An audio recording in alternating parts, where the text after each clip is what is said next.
साई का रंग गोरा था। वो हट्टे कट्टे और ऊंचे थे।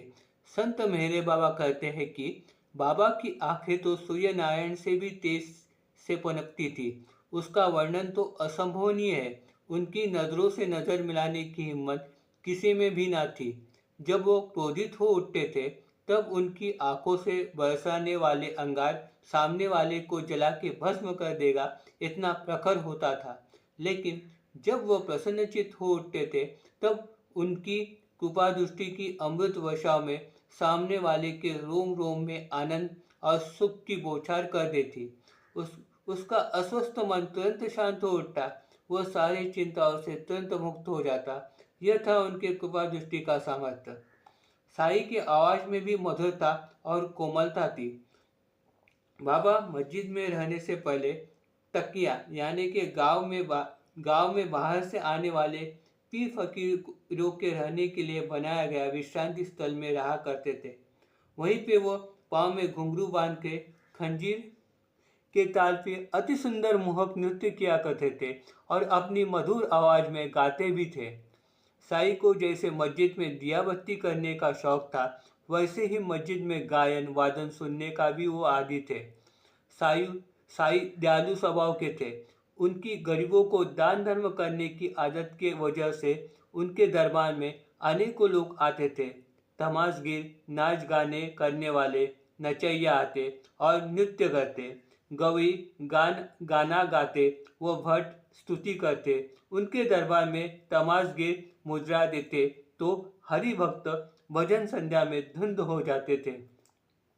साई नित्य समाधि में स्थित रहते हुए भी नचैयों के नृत्य गायन वादन गजल गीत में धुंध हो जाते थे।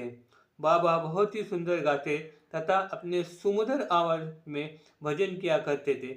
हिंदू संस्थान के हाई कोर्ट के जज श्री M.B. रेगे, इन्होंने इस बात का लुत्फ हमेशा ही उठाया था।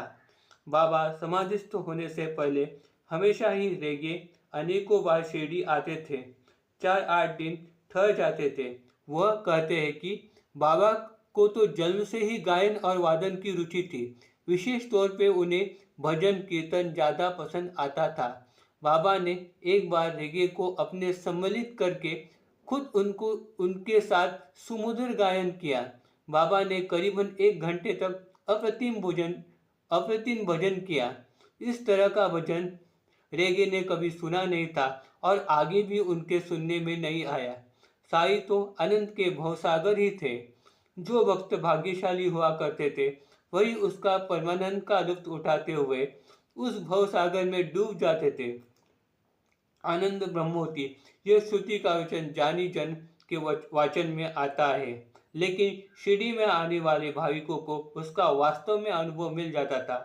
परमार्थ के पद पर भी आनंद स्वरूप स्थितियाँ जैसे वेद वचनों में न उलझते हुए भगवत भक्ति द्वारा जीवन में सांसारिक मोह माया में न फंसते हुए मन की समाधानी वृत्ति बनाए रखने पर वास्तव में सुख समृद्धि और शांति प्राप्त हो सकती है।